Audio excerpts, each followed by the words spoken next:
Hey everybody, let's go over the 10th edition faction focus for Orks that was released today. So I posted this morning on Twitter and Warhammer Official replied to me, which is kind of cool, but that's neither here nor there. Let's go over to the faction focus. Again, sorry for the quality of this video. I don't have screen capture set up or anything. It's just I figured it easier to just point my webcam at the screen and we'll go over it. The Green Tide. So some cool pictures here. Let's start with the Wa.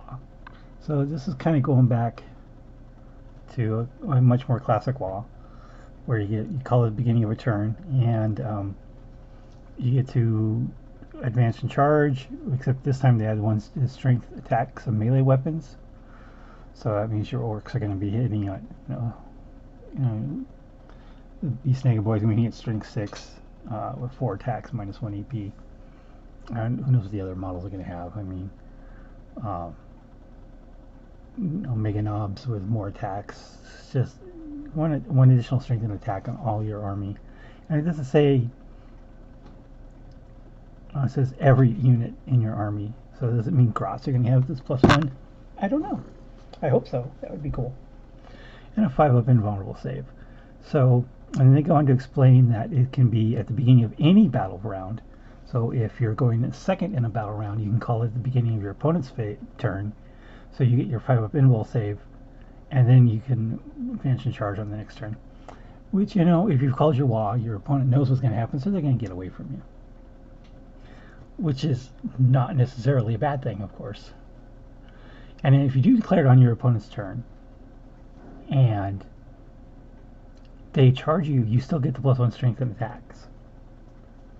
That sounds pretty good to me.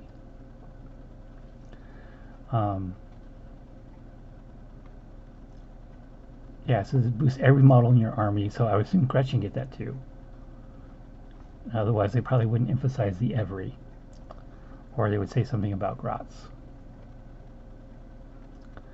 So, there's a lot of stuff. That's much more of an old-fashioned kind of Wa than what the much more complex Wa we have now in 9th edition.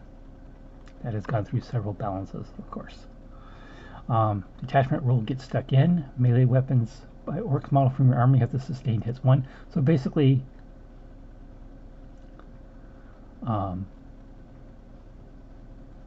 everybody gets Goff rules now. Everybody is Goff, which is not a bad thing, because then you get to combine cool things with your Goff ability. Hopefully, again, this is all pre-codex stuff. We're not getting our codex till next year. Our 10th edition codex till next year. So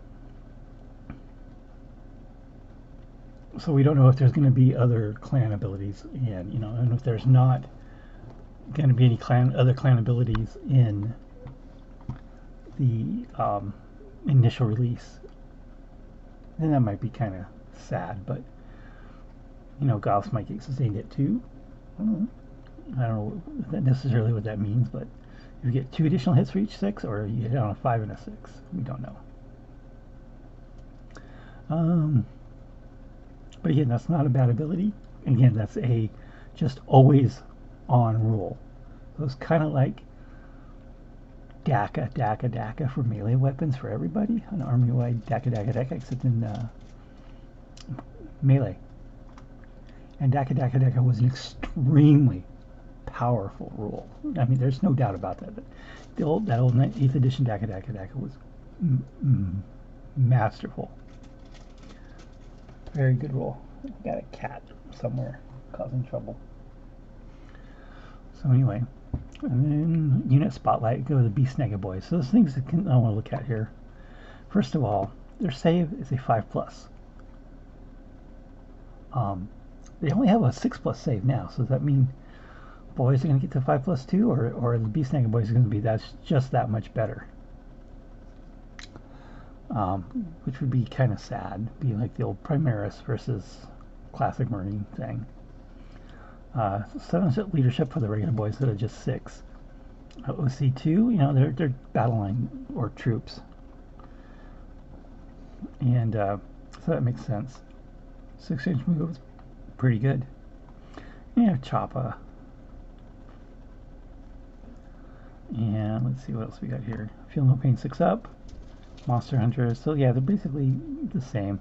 Except we do have a keyword mob, which no one knows what it does, of course, but that might be kind of cool sometime down the road. I'm going to Gazgul Thraka, which took a hard nerf. No more aura, but instead, when it's leading a unit, you get add 1 to the hit roll and 1 to the wound roll. So this would be great with a big unit of Mega Knobs. You basically negate the -1 to hit for the power claws. And it looks like you get Gazgul and Makari as a unit.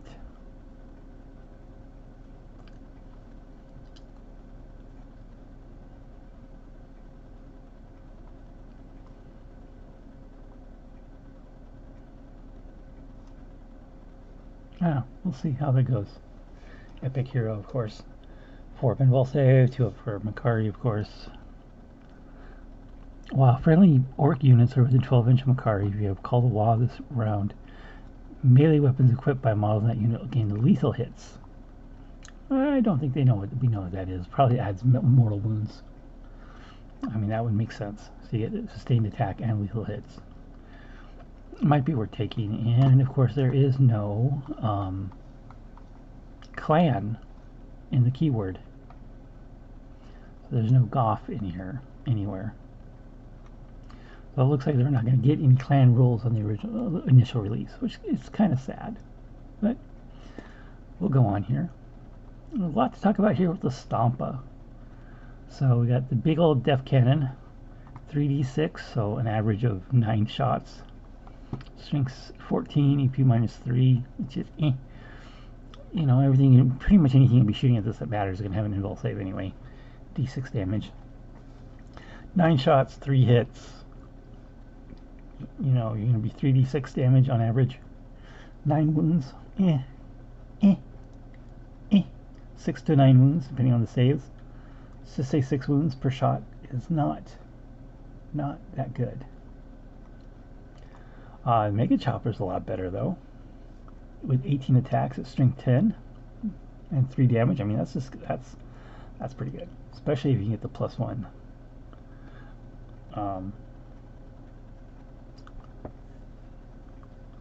You probably can't lead her that, but can't do the wound roll. But yeah, so you know, 18 attacks, so that's 12 hits, wounding on 2s.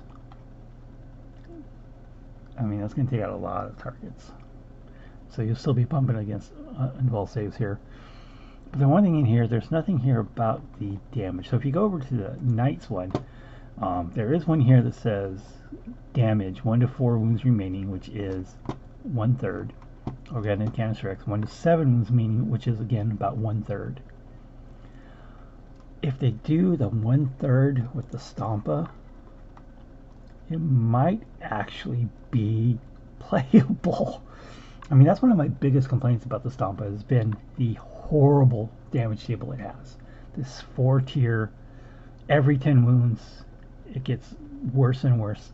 That's one of my biggest complaints about how bad the Stompa was. But if we get just, you know, 1/3, if it goes down to 1/3 of its wounds remaining before it takes any negative effects, that will fix a lot of problems. A lot of problems. But of course, we don't have any other information on the Stompa. It's going to be like the toughest model in the game, like 14 toughness or something like that, which might actually make it much more survivable. It might actually be playable, which is something every Orc player has wanted for decades. Literally. The Stompa has never been competitive. It's never been really good. But we want to be able to put a Stompa on the board, and we want our opponent to go, oh my gosh, what am I going to do about that? Just once. Anyway, see what else we got here. Squig launches, indirect fire. Hope they don't maintain the indirect fire nerf. Ignores cover, indirect fire. That's so good. D6 plus 6 shots. And, you know, hopefully they'll still have the Grot Gunner rules where there'll be +1 to hit. That would be nice. String 5 AP 1/2 damage. That's so good. Ignores cover, indirect fire, 36-inch range. That's on a nice mobile platform. Just always been good. Let's see here. Orks is never beaten. Of course, this goes to a whole unit where they get to fight after they die, which could again be very good, especially if you declare your war on their turn. They charge you, kill a bunch of orcs, and they get to fight back before they get taken off the table. Could be very powerful in the right situation. It has 2 command points though, and all it says is 1 orcs unit. It doesn't say infantry. It doesn't say anything else. It doesn't limited to size or characters only or anything like that. This is pretty good. That's pretty good. And then we've got here we go. So there might not be an here we go rule, army rule, or that was just too bad because this is pretty good. Start your movement phase. 1 orc infantry adds 2 to the advance and charge rolls. If you combine this with the jump, and it says something in here later about the reinvigorated pain boy. Oh, I wonder what that means. Anyway,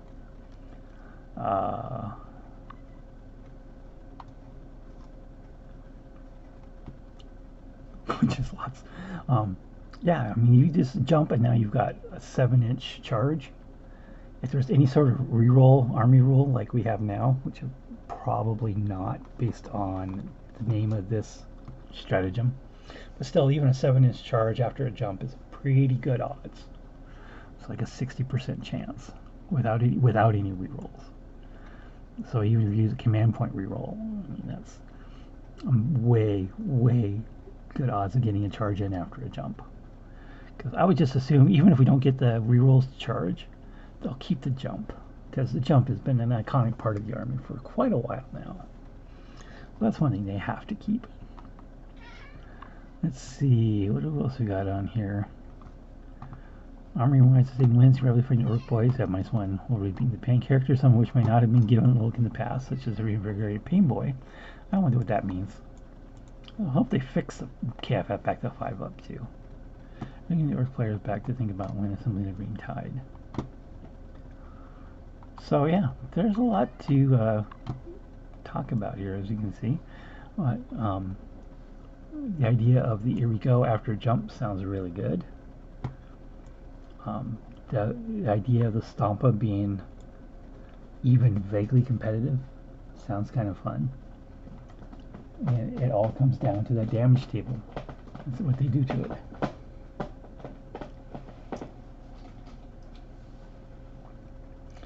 Cat problems.